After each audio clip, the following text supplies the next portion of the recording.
Assalamualaikum warahmatullahi wabarakatuh. Waalaikumsalam warahmatullahi wabarakatuh.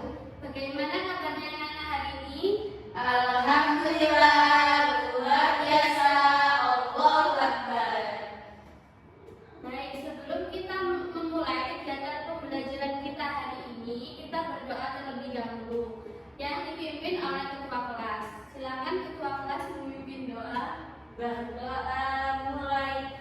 Bismillahirrahmanirrahim. Bismillahirrahmanirrahim. Raditu billahi rabban wa bil islami dinan wa bi Muhammadin nabiyyan wa rasulah. Rabbi zidni ilman warzuqni fahman. Amin ya rabbal alamin. Apakah kalian sudah siap menerima pembelajaran fikih hari ini? Siap, Bu. Oke, baik. Saya akan mengacung terlebih dahulu. Untuk nama yang saya panggil, tolong mengacungkan tangan ya, anak-anak. Ya, Bu. Nurul Iza, Hadir, Bu. Nurul Fajri, Hadir. Aulia Niki, Hadir. Afan Yasalwa. Hadir, Bu. Baik, hari ini hadir semuanya ya. Oke, sebelum kita masuk ke pembelajaran kita hari ini, kita mereview terlebih dahulu materi pertemuan sebelumnya. Apa materi yang kita pelajari sebelumnya? Perawatan jenazah. Ya, dan berapa Ada empat. apa saja? Memandikan, mengkafani, mensolati, menguburkan. Untuk materi hari ini kita belajar bab selanjutnya yaitu bab 3 tentang zakat. Tujuan pembelajaran kita hari ini itu peserta didik dapat menganalisis ketentuan zakat dan pengelolaannya serta undang-undang zakat di Indonesia. Tapi untuk pertemuan kita hari ini hanya membahas ketentuan zakat dan pengelolaannya.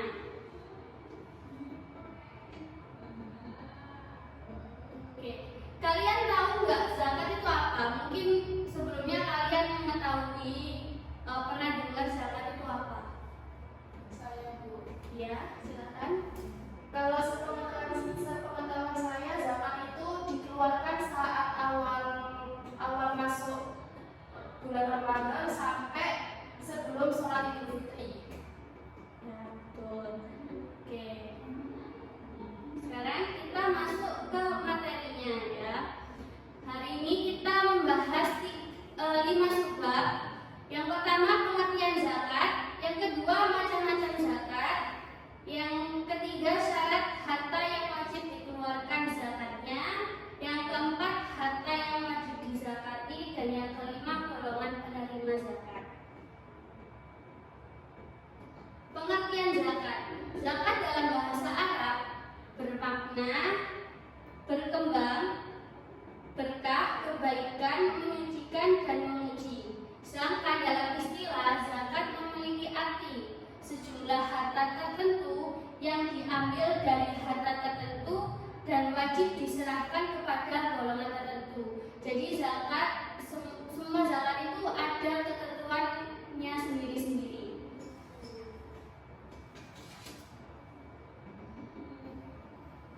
Zakat dalam rukun Islam yang keberapa? Ketiga. Ya, betul. Zakat rukun Islam yang ketiga. Ya. Jadi ibadah zakat ini disebut-sebut bahwa saudaranya sholat. Jadi wajibnya tuh setara dengan sholat. Dan seringkali disebutkan dalam ayat atau hadis perintah zakat itu disandingkan dengan perintah sholat. Seperti dalam surat Al-Baqarah ayat 110. Wa aqimus sholata wa atuz zakat, yang artinya dan dirikanlah sholat serta bayar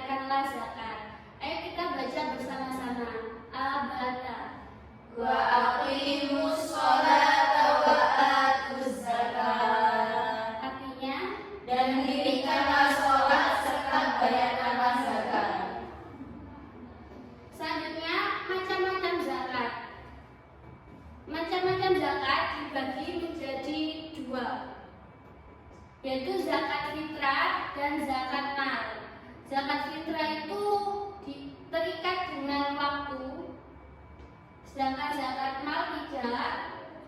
Jadi zakat fitrah sebagian atau keseluruhan bulan, setiap muslim yang menemui sebagian atau keseluruhan bulan Ramadan dan bulan Syawal yang berupa makanan pokok sesuai kadar yang telah ditentukan oleh syara, baik zakat tersebut dikeluarkan oleh dirinya sendiri ataupun dikeluarkan oleh orang yang menanggung nafkah atau fitrahnya atau oleh orang lain. Jadi zakat fitrah ini dalam bentuk bahan pokok, sedangkan di Indonesia bahan pokok kita adalah beras. Jadi kalau kita mengeluarkan zakat fitrah berupa beras, biasanya yang dikeluarkan itu sebesar 1 sok atau 2,5 kilo atau biasanya dilebihkan ya 3 kilo. Selanjutnya zakat mal. Zakat mal ini ada 8 jenis: emas, perak, hasil pertanian, kurma, anggur, unta, sapi, dan kambing. Sedangkan hasil perdagangan dikembalikan pada golongan emas dan perak. Dan beberapa ulama juga menyebutkan bahwa aset zakat itu seperti juga memasukkan uang dalam bank yang tidak dikurangi atau dilebihkan, hasil profesi atau hadiah yang diterima oleh seseorang. Selanjutnya syarat harta yang wajib dikeluarkan zakat. Syarat yang pertama, harta tersebut harus didapat dengan cara yang baik dan halal. Kalau harta tersebut tidak baik dan haram, itu tidak wajib dikeluarkan zakatnya. Yang kedua, sudah mencapai 1 tahun kepemilikan. Yang ketiga, sudah terpenuhi kebutuhan pokok. Kalau kita sudah terpenuhi kebutuhan pokoknya dan masih ada sisanya itu kelebihannya itu untuk kita bayar zakat. Selanjutnya, harta tersebut dapat dikembangkan, misal melalui kegiatan usaha, perdagangan, dan lain-lain. Dan status harta tersebut milik sendiri, bukan campur tangan hak orang lain. Dan yang terakhir, mencapai nisab, di mana nisab ini minimal harta yang dikenai wajib zakat. Harta yang wajib dizakati. Harta yang wajib dizakati ini ada 6. Yang pertama, emas dan perak. Emas dan perak nisabnya emas 93,6 gram dan perak 624. Jika kita sudah memiliki emas dan perak sebesar itu, kita wajib untuk bayar zakat, dan itu tidak dipakai emas dan peraknya. Dan dalam kurun waktu hak miliknya 1 tahun dengan mengeluarkan zakatnya 2,5%. Selanjutnya, binatang ternak. Yang pertama, kambing atau domba. Itu ada tabel dari 40 ekor, 121, 201, dan 400 itu berbeda-beda untuk mengeluarkan zakatnya berapa. Nah, setelah kambing mencapai 500 ekor, maka perhitungan zakatnya berubah. Setiap pelipatan 100, zakatnya 1 ekor kambing umur 2 tahun atau 1 ekor domba umur 1 tahun. Yang kedua, sapi atau kerbau. Nisabnya 30 ekor dan 40 ekor. Jika mencapai 140 ekor, maka cara menghitung zakatnya, setiap pelipatan 40, zakatnya 1 ekor unta betina umur 2 tahun, dan setiap pelipatan 50 ekor, zakatnya 1 ekor unta betina umur 3 tahun. Nah, selanjutnya unta itu ada tabel nisabnya 5 ekor ekor sampai 120 ekor. Jika aset unta itu sampai 140 ekor, maka cara menghitung zakatnya setiap pelipatan 40 ekor zakatnya 1 ekor unta betina umur 2 tahun, dan setiap pelipatan 50 ekor zakatnya 1 ekor unta betina umur 3 tahun. Dan yang ketiga, tumbuh-tumbuhan. Tumbuh-tumbuhan ini atau pertanian atau perkebunan, nisabnya itu 5 wasok atau 750 kg.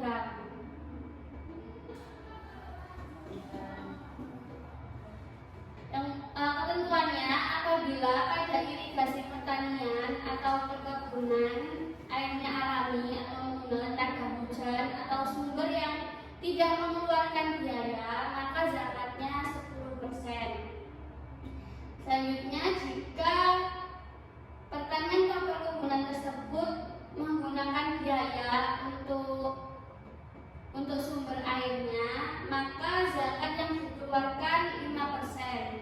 Dan apabila 50-50 ya, menggunakan tanda hujan juga tanpa biaya, juga menggunakan biaya juga, maka zakat yang dikeluarkan 7,5%. Yang keempat, penghasilan atau profesi. Penghasilan atau profesi ini ada 2, penghasilan pokok dan penghasilan bersih. Jika penghasilan bersih, zakat yang mencapai nisabnya emas 93,6 gram dalam jumlah setahun dikeluarkan 2,5% langsung ketika menerima sebelum dikurangi apapun. Itu Bu, Ibu tadi kelihatannya kembali ibunya. Itu tadi penghasilan pokok, tadi ibunya penghasilan bersih. Iya, tapi itu langsung penjelasannya penghasilan bersih mencapai bisa dia Bu.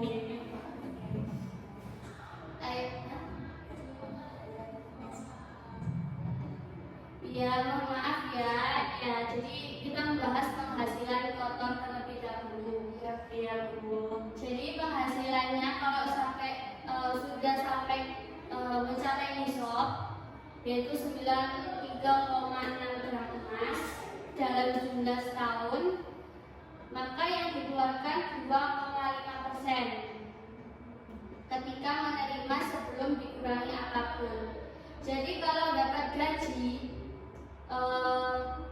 mencapai 2 juta dikali 12 bulan sama dengan 24 juta. Berarti yang dikeluarkan 2,5% dari 2 juta tiap bulan, yaitu 50.000 atau dibayar di akhir tahun 600.000. Selanjutnya yang kedua, penghasilan bersih. Mengeluarkan zakat dari harta yang masih mencapai nisab setelah dikurangi atau kebutuhan pokok sehari-hari. Jadi seorang yang mendapatkan penghasilan halal dan mencapai nisab wajib mengeluarkan zakat 2,5%. Boleh dikeluarkan setiap bulan atau di akhir tahun. Namun sebaiknya zakat penghasilan dikeluarkan dari penghasilan kotor sebelum dikurangi kebutuhan yang lain. Yang kelima, unggas. Untuk ketentuan zakat unggas ini disamakan dengan nisab emas. Jika harga emas 65.000 per gram, maka emas 93,6 dikali 65.000 yaitu 6.084.000. Apabila seseorang memiliki usaha unggas dalam 1 tahun memiliki keuntungan 6.084.000, maka yang bersangkutan wajib membayar zakat 2,5% dari total keuntungan selama 1 tahun. Dan yang terakhir, barang temuan. Yang dimaksud barang temuan adalah barang-barang yang berharga terpendam peninggalan orang terdahulu. Adapun jumlah nisabnya seharga emas. Bagi seseorang yang menemukan emas, maka minimal nisabnya adalah 93,6 gram dan dizakati 20% dari nilai emas tersebut. Contohnya, Pak Arman menemukan arsani emas sebesar 200 gram. Maka zakat yang harus dikeluarkan adalah 200 gram dikali 20% sama dengan 40 gram. Bila yang ditemukan perak, maka nisabnya sebesar 624 gram dan nilai zakatnya sama dengan emas, yaitu 20%. Selanjutnya golongan penerima zakat. Golongan penerima zakat ini ada 8 golongan. Yang pertama fakir. Fakir adalah orang yang tidak memiliki harta atau tidak memiliki pekerjaan. Yang kedua miskin. Miskin ini dia punya harta, namun hartanya habis untuk kebutuhan pokoknya sehari-hari. Yang ketiga amil zakat. Amil zakat adalah orang yang mengelola dan menyalurkan zakat. Mu'alaf, orang yang baru masuk Islam dan masih lemah imannya dan baru mengenal Islam. Budak sahaya yang memiliki kesempatan untuk merdeka tetapi tidak memiliki harta benda untuk menebusnya. Gharim, orang yang memiliki hutang dan tidak bisa membayarnya. Fisabilillah, orang-orang yang berjuang di jalan Allah, sedangkan dalam berjuangnya dia tidak mendapatkan upah. Dan yang terakhir Ibnu Sabil. Ibnu Sabil itu orang yang kehabisan bekal dalam perjalanan sehingga sangat membutuhkan bantuannya. Ya, sudah selesai pembelajaran kita hari ini. Materinya sudah saya jelaskan semuanya. Selanjutnya saya akan membagi kelompok secara berpasangan. Saya bagi ya. Mbak Nurul dengan Mbak Ija kelompok 1 dan Mbak Kiki dan Mbak Fanda kelompok 2. Iya, Bu. Saya akan beri pertanyaan dan nanti kalian akan diskusikan secara berkelompok. Setelah itu nanti kalian boleh mempresentasikan ke depan secara bergiliran. Iya, Bu. Ini saya akan membagikan lembar kerjanya ya.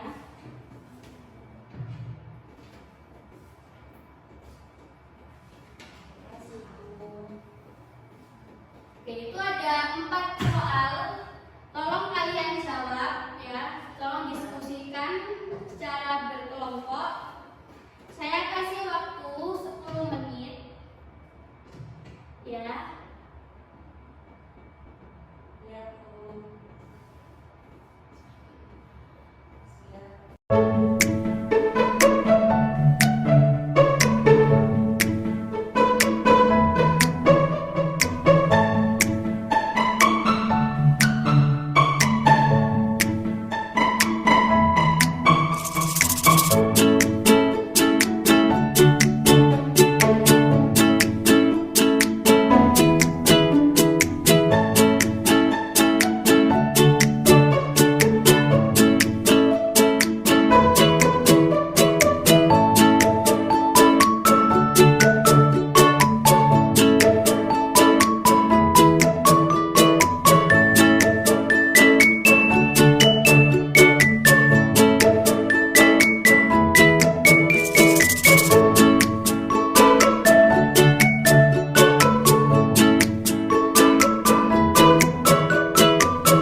kedua silakan.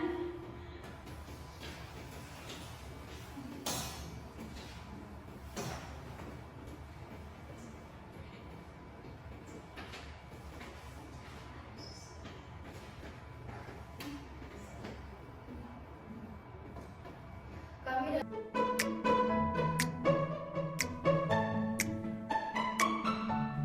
kelompok 2 akan mempresentasikan hasil diskusi kami.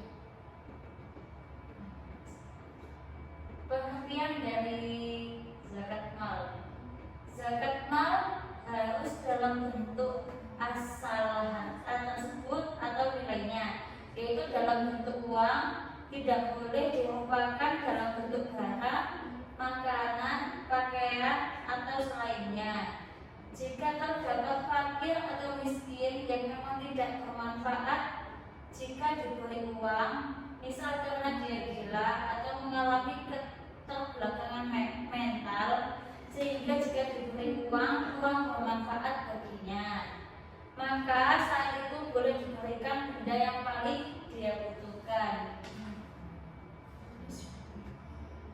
Selanjutnya, jika harga emas 800.000, maka perhitungannya 200 gram dikali 2,5% dikali 800.000. Hasil sama dengan 5 dikali 800.000, hasilnya 4 juta. Jadi zakat yang harus dibayarkan oleh pihak ketiga sebesar 4 juta. Ya, bagus. Tepuk tangan untuk kelompok 2. Terima kasih Bu. Selanjutnya kelompok 1 silakan mempresentasikan hasil diskusinya.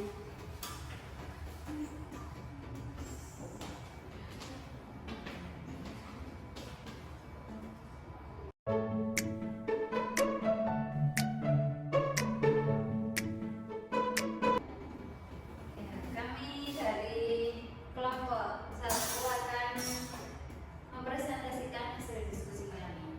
Yang nomor 1 itu jawabannya adalah wajib mengeluarkan zakat, karena rumah maupun properti lainnya yang disewakan tidak dizakati nilai fisiknya, namun yang dizakati adalah hasil sewanya.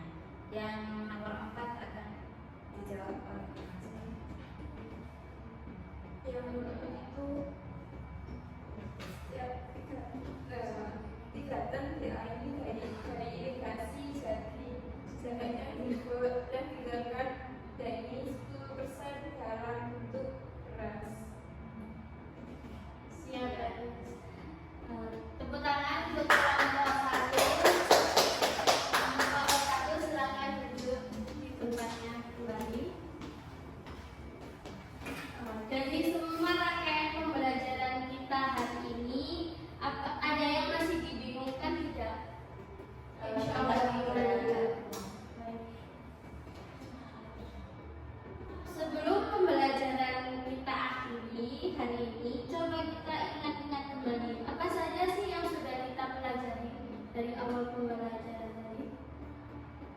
ada pengertian zakat, Ya, macam-macam zakat, ya. golongan penerima zakat, Selanjutnya, syarat harta yang wajib dikeluarkan zakatnya, harta yang wajib dizakati.